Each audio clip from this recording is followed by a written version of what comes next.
കർത്താവിൻ്റെ അതിവിശുദ്ധ നാമം വാഴ്ത്തപ്പെടുമാറാകട്ടെ.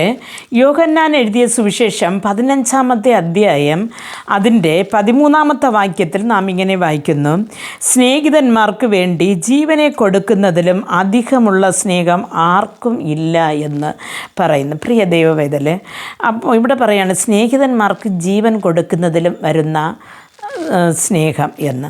നാം ഈ ലോകത്തെ സ്നേഹിതന്മാരെ നാം നോക്കുമ്പോൾ അവർ സ്നേഹിതർക്ക് വേണ്ടി എന്തും ചെയ്യും, എന്തും കടം കൊടുക്കും, എല്ലാം ചെയ്യും. പക്ഷേ സ്നേഹിതന് പകരമായിട്ട് മരിക്കണമെന്ന് വിചാരിച്ചാൽ അത് വളരെ ചുരുക്കമാണ്. അങ്ങനെ ആരും പെട്ടെന്ന് ചെയ്യത്തില്ല. പക്ഷേ ഇവിടെ പറയുകയാണ്, ഞാൻ നിങ്ങൾക്ക് വേണ്ടി ജീവൻ കൊടുക്കുവാൻ പോകുന്നു എന്ന് ശിഷ്യന്മാരോട് പറയുന്നതിന് നേരത്തെ പറയുകയാണ്. അപ്പം ഈ പറയുമ്പോൾ പിന്നെ ശിഷ്യന്മാർ അത് ഓർത്ത് അവർ തങ്ങളുടെ ഹൃദയങ്ങളിൽ ഒരു സമാധാനം പ്രാപിക്കുമല്ലോ എന്ന് യേശു കരുതിയിട്ട് പറയുകയാണ്, തൻ്റെ ജീവനെ കൊടുക്കുന്നതിലും അധികം വേറെ സ്നേഹം ഒന്നും ഇല്ല എന്ന്. അതിൻ്റെ 14-ാമത്തെയും 15-ാമത്തെയും വാക്യത്തിൽ ഇങ്ങനെ വായിക്കുന്നു: ഞാൻ നിങ്ങളോട് കൽപ്പിക്കുന്നത് ചെയ്താൽ നിങ്ങൾ എൻ്റെ സ്നേഹിതന്മാർ തന്നെ. യജമാനൻ ചെയ്യുന്നത് ദാസൻ അറിയായിക കൊണ്ട് ഞാൻ നിങ്ങളെ ദാസന്മാർ എന്ന് ഇനി പറയുന്നില്ല. ഞാൻ എൻ്റെ പിതാവിനോട് കേട്ടത് എല്ലാം നിങ്ങളോട് അറിയിച്ചത് കൊണ്ട് നിങ്ങൾ സ്നേഹിതന്മാർ എന്ന് പറഞ്ഞിരിക്കുന്നു എന്ന് പറയുന്നു. പ്രിയ ദൈവമക്കളെ, അപ്പോൾ യേശുക്രിസ്തു പറയാണ്, ഒരു യജമാനൻ താൻ ചെയ്യുന്നതെല്ലാം ദാസനോട് പറയുകയില്ല.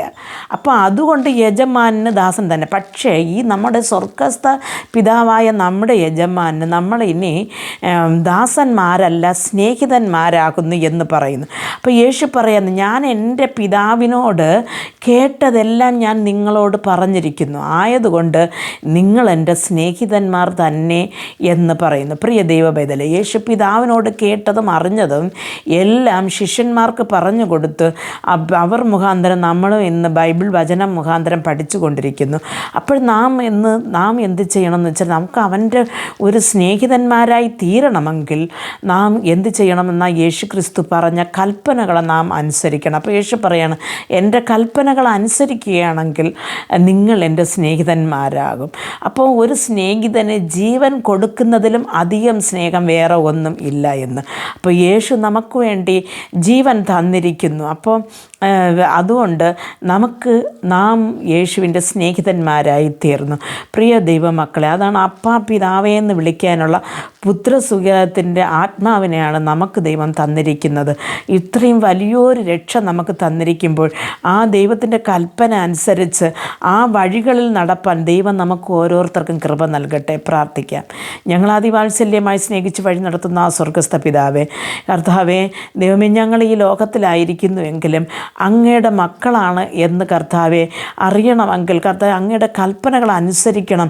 അങ്ങയുടെ ആ ഒരു സ്നേഹത്തിൻ്റെ ദൈവമേ, ആ ഒരു വാത്സല്യം ഞങ്ങൾ അനുഭവിച്ചറിയുവാനും ദൈവമേ അങ്ങയുടെ സ്നേഹിതന്മാരായി തീരുവാനും ഞങ്ങൾ കൽപ്പനകൾ അനുസരിക്കണമെന്ന് വചനം പറയുമ്പോൾ ഈ ബൈബിളിൽ വായിച്ച് കർത്താവ് അതിലുള്ള കൽപ്പനകൾ അനുസരിച്ച് നടപ്പാൻ ഞങ്ങൾക്ക് ഓരോരുത്തർക്കും കൃപ നൽകണമെന്ന് പ്രാർത്ഥിക്കുന്നു.